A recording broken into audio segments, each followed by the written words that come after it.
Jadi positif dan negatifnya itu nanti kita yang menyikapi. Kalau kita biarkan ya nanti jelas negatif. Bagaimana kita menyikapi itu mengambil positif? Mungkin seperti itu. Kan ada sebagian santri itu yang kesehariannya kalau di rumah game dan game. Dari masyarakat pun kan ada kecaman yang negatif gitu Pak. Nah kita mau, kan ada juga masyarakat yang kalau kita terjun ke dunia pasar, ada masyarakat santri kok ngelok-ngelok, kalau bahasa Jawanya gitu Pak.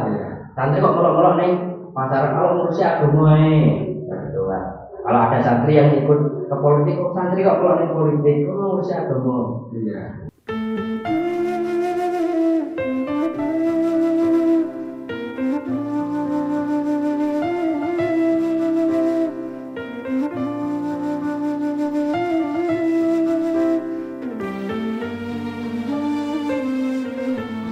Assalamualaikum warahmatullahi wabarakatuh.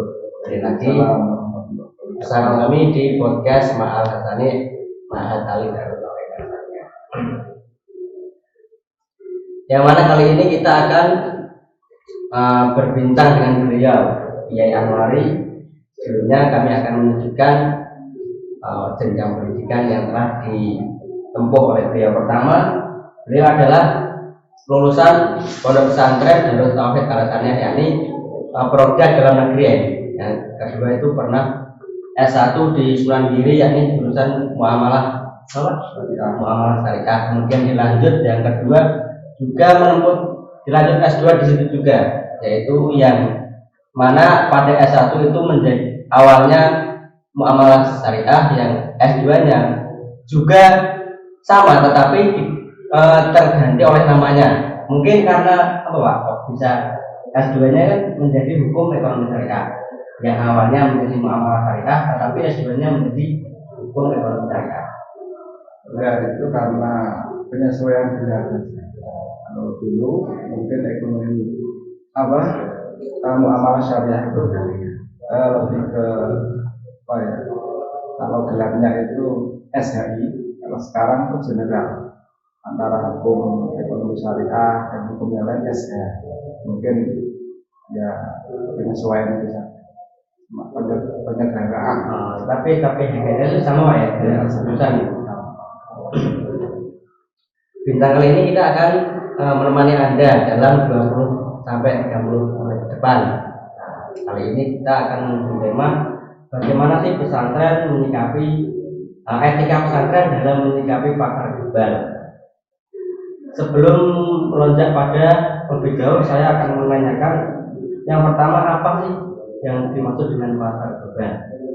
Dan bagaimana juga konsep yang diterapkan dalamnya? Itu Mas. Terima kasih, ini Mas Rizky, ketua Dema Matali ya. Iya. Sebelumnya Assalamualaikum warahmatullahi wabarakatuh. Alhamdulillahirabbil alamin, wassalatu wassalamu ala sayyidina Maulana Muhammadin wa ala alihi wa ashabihi ajmain, amma ba'du. Jadi begini Mas Rizky ya, untuk pasar global itu memang hari ini itu adalah sesuatu yang kita tidak bisa menutup mata. Artinya pasar global itu hari ini sudah benar-benar kita hadapi seiring dengan perkembangan ilmu pengetahuan dan teknologi. Jadi begini, kalau pasar global itu pada intinya kan begini,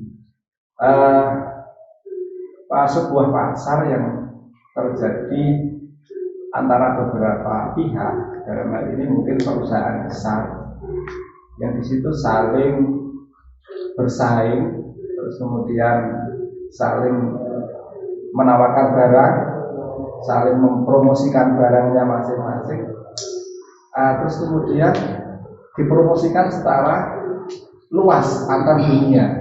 Nah, ini yang kita hadapi sekarang. Itu pasar global. Jadi bagaimana pesantren menyikapi keadaan tersebut. Nah, kalau pesantren saya kira hari ini juga tidak bisa tidak untuk merespon itu. Jadi kalau tidak pesantren dalam hal ini, kalau tidak santri misalkan ikut terlibat di dalam pasar global, jadi terus kita mau siapa lagi ya untuk eksistensi sebuah praktek-praktek yang sesuai dengan dalam praktek sesuai dengan prosedur fikih gitu ya. Nah, pasar global sendiri itu memang kalau dulu itu kita hanya memikirkan pasar global itu bayangan, Mas Rizky. Jadi maksudnya bayangan gimana, Pak? Bayangan gini, kalau dulu kita usia saya masih mungkin pas usia SMP ya dulu sekitar tahun 90-an katakanlah ya. Itu kita belum bisa membayangkan pasar global itu gimana gitu. Terus kemudian prakteknya bagaimana, kita belum bisa membayangkan. Berarti sebelum era sekarang itu dulu pernah ada bayangan kayak gitu, Pak ya? Enggak, pasar global itu sudah bergeming dulu. Oh, dari dulu sudah bergeming. Artinya banyak peringatan khususnya anak sekolah, terus kemudian mahasiswa yang di perguruan tinggi itu sudah ditakut-takuti, sudah diberi wacana tentang besok itu akan terjadi pasar global yang itu kita nggak bisa membayangkan prakteknya bagaimana. Taruhlah kalau dulu mungkin ada lagu yang hit ya, Nasi Daria itu tahun 2000 ya. Itu kita membayangkan tahun 2000 itu kalau di Nasi Daria itu semuanya serba mesin katanya. Nah, itu kita pun nggak bisa membayangkan. Bahkan ada yang mengatakan jangan-jangan tahun 2000 itu kiamat. Nah, itu banyak guyonan-guyonan seperti itu. Tetapi intinya adalah pasar global itu hari ini sudah benar-benar terjadi. Yang dimana antara semua perusahaan, baik perusahaan besar maupun perusahaan kecil, itu berlomba-lomba membuat produk, terus kemudian mempromosikan produk, terus terjadi antara interaksi menjual dan membeli ini bebas dan murah-murahan, bersaing secara bebas antar negara, siapapun bisa. Ini yang terjadi sekarang. Nah, ini kalau kita biarkan, ini yang terjadi apa? Kapitalis. Menurut saya, kapitalis. Kalau santri nggak menyikapi ini, yang terjadi kapitalis. Apa kapitalis ya? Kita hanya mengejar keuntungan belaka. Praktek, akad dan sebagainya ini nomor 2. Sekarang kita bisa melihat misalkan kenyataan yang ada sekarang. Siapa yang nggak bisa menawarkan barang melalui handphone? Ya, siapa yang nggak bisa membeli barang melalui handphone? Siapa yang nggak bisa dalam tanda kutip menghancurkan harga dengan handphone juga, dengan teknologi dalam hal ini, dengan teknologi mungkin lebih luasnya dengan teknologi. Nah, masalah ini bagaimana kita menawarkan barang dengan teknologi, membeli dengan teknologi, terus kemudian yang lain-lainnya. Ini akadnya bagaimana? Nah, ini yang perlu disikapi oleh pesantren dalam hal ini, lebih khususnya santri. Ini mohon maaf. Ya. Kan kita yang notabene santri kan sehari-hari kan ya terus seharinya yang mengaji atau yang sehari-harinya itu ya. Yang dia kan hanya kitab dan kita gitu kan. Ya. Seharinya belajar dan belajar. Nah, bagaimana sih Pak kita agar bisa terjun di situ, artinya di pasar global yang tidak kalah dengan yang lainnya? Ya, ini ya, ketika pasar global itu kita sudah memahami ya bahwa pasar global itu kurang lebihnya seperti tadi ya. Jadi uh, hubungan interaksi antar antar penjual dan pembeli atau antar perusahaan satu dengan perusahaan yang lain, terus kemudian saling mempromosikan barang, menjual dan membeli barang tanpa batas. Ini terjadi secara global seluruh dunia. Nah, terus kemudian apa yang harus disiapkan? Mungkin tepatnya begitu, Pak ya. Apa yang harus disiapkan oleh dalam hal ini oleh santri? Jika memang santri itu sehari-hari, memang santri itu sehari-hari selalu bergelut dan bergulat dengan dengan buku ros, dengan buku atau lebih spesifiknya dengan buku ros. Dan ini yang orisinil menurut saya. Yang orisinil itu yang memang yang digeluti oleh santri ini yang orisinil. Nah, untuk menghubungkan dengan pasar global itu saya kira begini. Kita coba mengutip dari sebuah kalam ulama. Di situ ada Wahab bin Munabbah, ya, kalau nggak salah dalam riwayat itu ada hakun ayyakun al-akil arifan bi zamani, ya. Terus kemudian hafizan bil lisan, terus kemudian muqaddiman muqaddiman ala sya'ni. Jadi hakun ayyakun al-akil arifan bi zamani wa hafizan bil lisani wa muqaddiman ala sya'ni. Itu saya kira begini. Jadi ketika keadaan sekarang memang keadaan teknologi yang sudah menurut saya sudah menjadi tren gaya hidup semuanya teknologi. Santri harus melek. Apalagi ini khusus menghadapi ekonomi global atau pasar global. Ini kalau kita nggak melek, santri ketinggalan. Sementara santri belajar masalah akad, belajar masalah jual beli, sewa menyewa, banyaklah di bab separuh fikih itu kan muamalah, belajar begitu. Tapi untuk mempraktekannya kita kalah dengan orang lain yang hari ini notabene bukan santri. Nah, terus kemudian santri harus arifan bil zamani. Jadi kita tahu kita hidup di era apa, dan kita harus bagaimana. Nah, saya kira ada hal-hal yang perlu disiapkan untuk santri, ya. Yang paling pertama adalah santri mengerti tentang teknologi dulu. Ini santri harus nggak boleh gaptek menurut saya. Aman apa? Nah kan tidak di semua pesantren kan diajarkan dengan teknologi, ada yang pesantren yang berhasil dengan santrinya agak berbeda dan lain sebagainya. Ketika pulang kan santri hanya tahu berita apa sih, rame-rame ini berita apa kok rame-rame. Kan kadang-kadang santri kan insecure kan di situ Pak, nggak percaya diri. Tapi bertanya sama temennya, kamu tuh harusnya gini, padahal dia yang lebih tahu. Iya. Saya kira gini Mas Rizky, ya. Untuk pesantren dalam hal ini melarang santri dalam menggunakan HP dan sebagainya.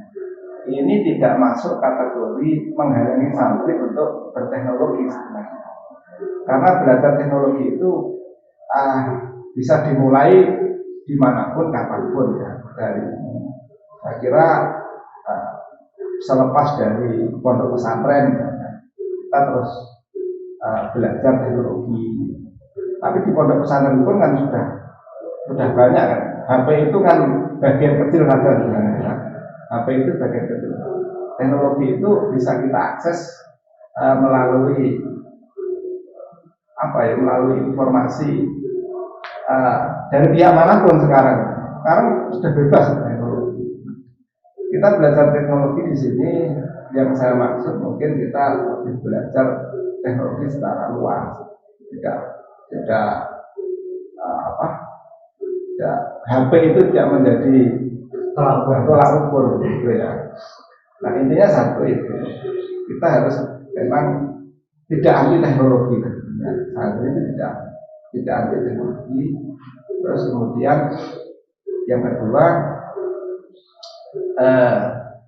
bahasa untuk menghadapi menyikapi ekonomi global atau pasar global itu, saya kira SDM yang perlu kita siapkan bahasa itu juga penting. Artinya apa? Artinya ketika kita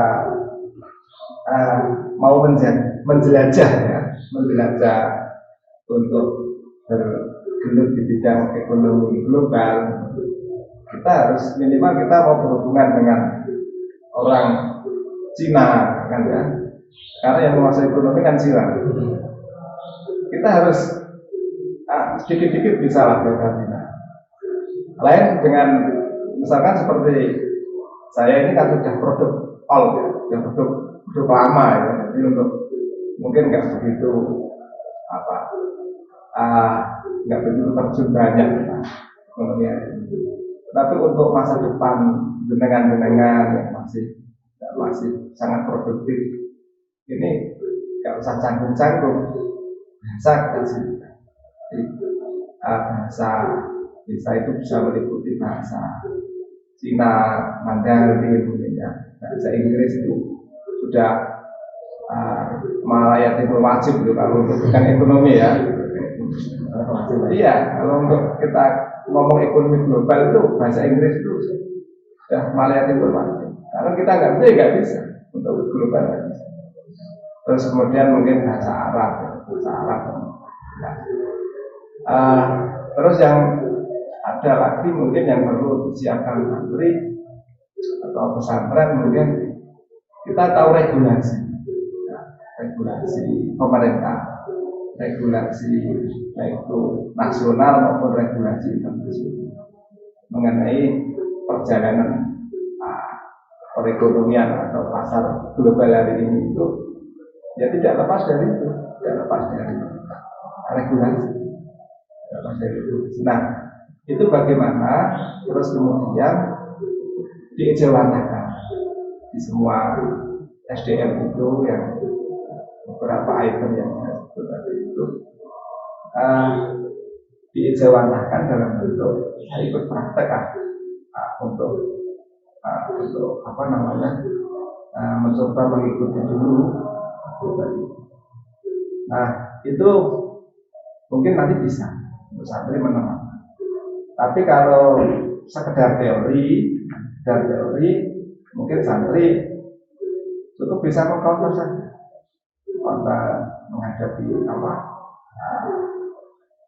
menghadapi semua itu dengan tulisan-tulisan, dengan komentar ini.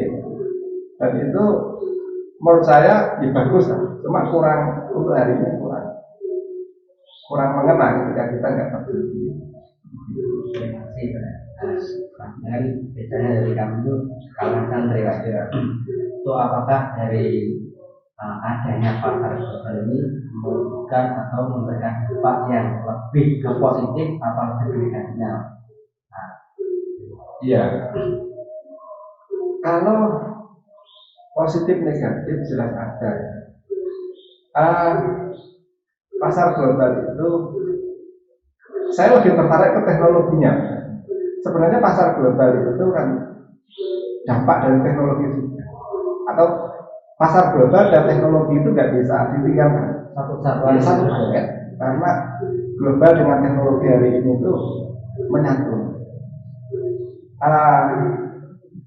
Dampaknya terus ada. Teknologi hari ini itu kalau menurut saya bagaikan pisau bermata dua. Kalau kita nggak bisa menggunakan atau menyikapi teknologi hari ini dengan bijaksana, kita akan terbawa oleh teknologi itu sendiri. Ketika kita mengikuti teknologi, ya kita harus mengambil posisi yang pemanfaatan teknologi. Nah, terus kemudian apa hubungannya dengan pasar global? Ketika santri nggak terlibat, ya jelas dampak negatif. Kenapa dampak negatif? Karena nggak ada yang kontrol masalah kekat. Kita kalau ngomong paksa, itu kita nggak bisa lepas dari sebuah interaksi sosial yang kita sebut akad, dijual, itu kalau nggak santri ya nggak tahu apa namanya akad itu nggak. Nah, ini negatif. Jadi positif dan negatifnya itu nanti kita yang menyikapi. Kalau kita biarkan ya nanti jelas negatif. Bagaimana kita menyikapi itu, mengambil positif. Mungkin seperti itu. Santri kan kalau sering kita ketahui Pak, kalau pemula kan kayaknya dia game dan game gitu ya. Ya. Ini kan benar kalau kita ngaji dengan bisa dari tajbulan dari bapak atau dari orang tuanya. Santri kok gitu, kok di rumah hanya game dan game. Boleh kalau bahasa Jawanya, boleh ikut-ikut melok-melok nih kono nih sawah, ben ngerti kan gitu Pak ya. Mungkin yang saya rasakan kalau di rumah gitu. Ya. Kan ada sebagian santri itu yang kesehariannya kalau di rumah game dan game. Nah, dari masyarakat pun kan ada kecaman yang negatif gitu Pak. Nah kita mau, kan ada juga masyarakat yang kalau kita terjun ke dunia pasar, ada masyarakat santri kok ngelok-ngelok, kalau bahasa Jawanya gitu Pak, santri kok ngelok-ngelok nih pasar, kalau ngurusi agama gitu Pak. Kalau ada santri yang ikut ke politik, santri kok ngelok nih politik, ngurusi agama.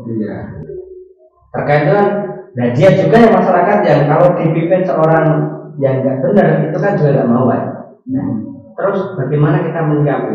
Dia dipimpin seorang santri yang ikut dalam dunia pasar atau dunia politik yang notabene insya Allah dalam perspektif syariat. Nah kan itu dia juga nggak mau kalau santri ikut ke pasar juga dia juga komen, tapi kalau santri dia juga komen. Itu bagaimana pendapat kalian? Kalau saya begini ya, masalah komen itu kan amrun kharij. Apa amrun kharij itu adalah sesuatu yang sebenarnya nggak ada hubungannya dengan kita. Komen itu sesuatu yang tidak bisa kita hindari. Ini kalau kita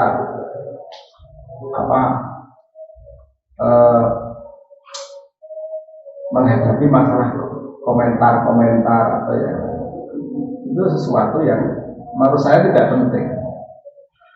Jadi ini, kalau kita merisaukan komentator ya, itu justru kita nggak berbuat apa-apa. Terus kita bijaknya gimana? Ya kita bijaknya itu kita berjalan dengan ilmu kita.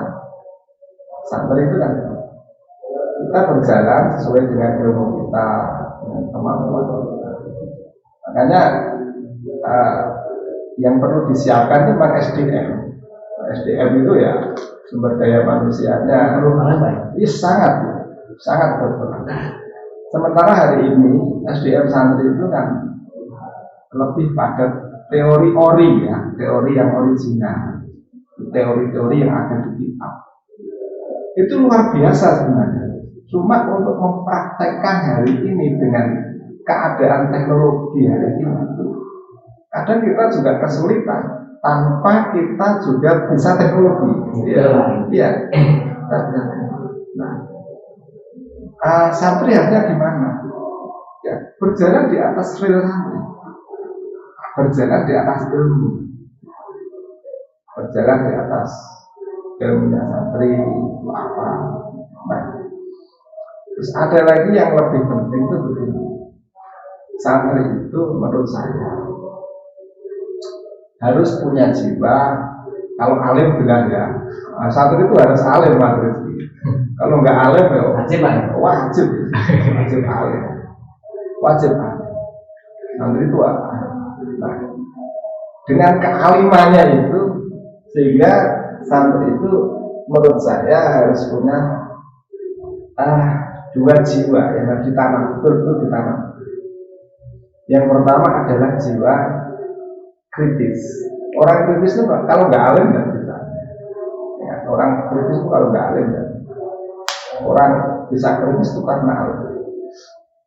Harus kritis, sehingga dengan nalar kritis itu santri bisa membuat atau bisa membuat kesimpulan-kesimpulan dari pengamatan. Dia mengamati apa? Dia kritis. Oh ini mestinya begini. Kan gitu ya, orang kritis itu kan ini nggak pas ini, mestinya begini. Gitu ya.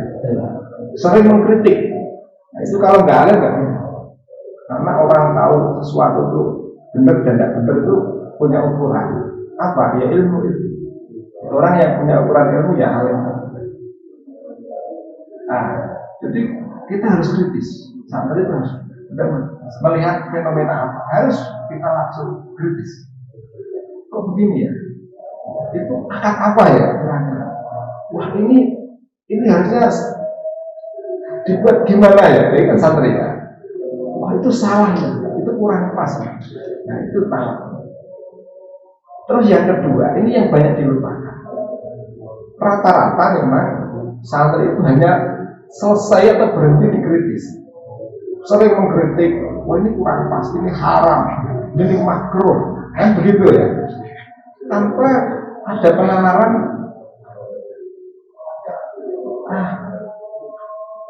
saya bisa memberi apa? Mungkin solusi ya. Ya solusi. Jadi santri itu harus kritis dan transformatif bahasa intelektualnya ya. Selain dia kritis, dia transformatif. Apa transformatif? Dia bisa memberi tawaran solusi. Kalau ini memang nggak pas, ya ini loh yang pas. Ya toh? Kita nggak, kita selama ini kadang selesai pada kritis saja. Ya toh? Contohnya begini, ada orang memakai sandal, enak-enakan aja contohnya. Kamu mengamatinya, hanya kamu kritis saja. Wah sandalmu kurang pas, sandal itu kurang pas. Kita mending memberi tawaran sandal yang pas dia bagaimana. Ya toh? Kita enggak. Nah, ini yang harus ditanamkan benar-benar kritis ya, kritis sama dengan alim terus namanya kritis. Yang kedua, setelah kritis jangan berhenti dikritis saja. Tawaran kita apa? Contoh begini. Kita menyikapi bank, ya misalkan ya, ini kan masalah klasikal, cuma menarik untuk kita. Kita menyikapi bank, riba. Solusimu apa? Agar tidak. Sementara masyarakat itu sudah nggak bisa kamu lepaskan dari bank. Nah itu salah satu contoh. Saya kira begitu. Belum pertanyaan terakhir kan cerita sedikit lah ya. Waktu pernah itu di rumah bulan kan ada juga loh saudara saya kan seorang santri. Nah belum dari pesantren kemudian ingin membuat kayak usaha gitu Pak. Tapi kan makanya dari tadi saya tanyakan ke pendirian kan. Nah orang santri ya kalau bahasa Jawa ini Pak. Orang santri ya dudungannya ngono ae Pak atur tes. Padahal kan apa salahnya kalau kita sebagai seorang santri menjadi wirausaha dari nol gitu. Kita mungkin akan menginjak ke yang lebih tinggi gitu Pak. Nah makanya saya tanya itu bagaimana terkait komen-komen yang santri ya dudungannya atur tes. Kalau Pak mundur tanpa makanya. Mungkin itu ya. Itu kan lebih ke ekonomi lokal yang dengan sampaikan. Saya kira gini Mas, kita seringlah mendapat cerita-cerita, bahkan kita juga sering membaca dalam cerita Luqman Al-Hakim itu kan ada ya, ketika bagaimana beliau naik unta, terus kemudian anaknya yang naik, beliau sambil berjalan dengan untanya itu ada komentar, orang kok nggak kasihan sama bapaknya berjalan kok anaknya naik kota atau naik. Akhirnya dapat komentar itu pindah, bapaknya yang naik kuda, anaknya yang di bawah, ya sambil apa itu di bawah kuda itu unta itu. Ada komentar lagi mas, dari orang tua kok enggak kasihan sama anaknya apa namanya berjalan, disuruh berjalan kok dia sebagai orang tua kok malah enak-enakan naik. Komentar itu ditanggapi lagi, terus kemudian keduanya nggak naik, berjalan di bawah sambil membawa ontanya itu masih ada komentar lagi mas. Apa komentarnya? Nah ya orang bodoh-bodohnya gitu, ada onta kok enggak punya onta kok enggak dinaiki. Nah artinya apa? Artinya kita komentar dan seperti itu nggak usah kita nggak usah kita tanggapi dengan serius. Yang jelas santri itu berjalan di atas ilmunya, ya, santri itu berjalan di atas real ilmunya. Terus kemudian yang ilmu yang saya maksud ya SDM tadi, artinya berjalan di atas ilmunya. Mungkin kalau santri ya tidak meninggalkan kesantriannya dalam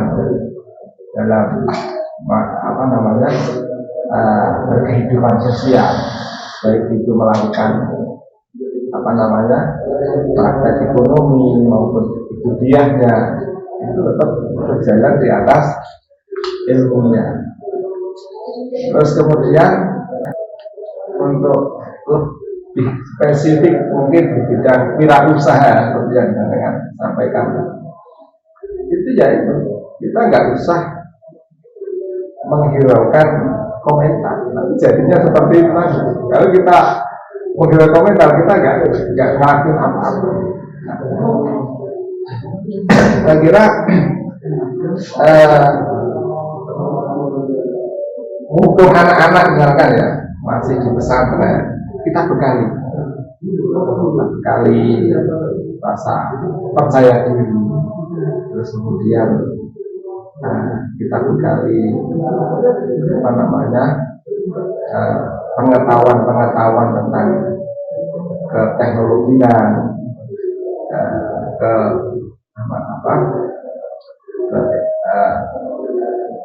ekonomi modern, kemudian bisa kita bekali dengan nalar kritis, transformasi, sehingga ketika santri itu sudah bermasyarakat, dia sudah siap untuk melakukan apa yang ingin dilakukan, itu sudah siap. Dan saya kira sudah mantap sekali santri bisa seperti itu. Mereka itu mas, ini itu mas. terima kasih Bapak punya. Mohon maaf dari kami mungkin ada kesalahan yang saya pribadi jauh untuk kalian semua. Terima kasih, ikuti terus kami di YouTube Ma'al Hasani, dan jangan lupa like, komen, dan subscribe.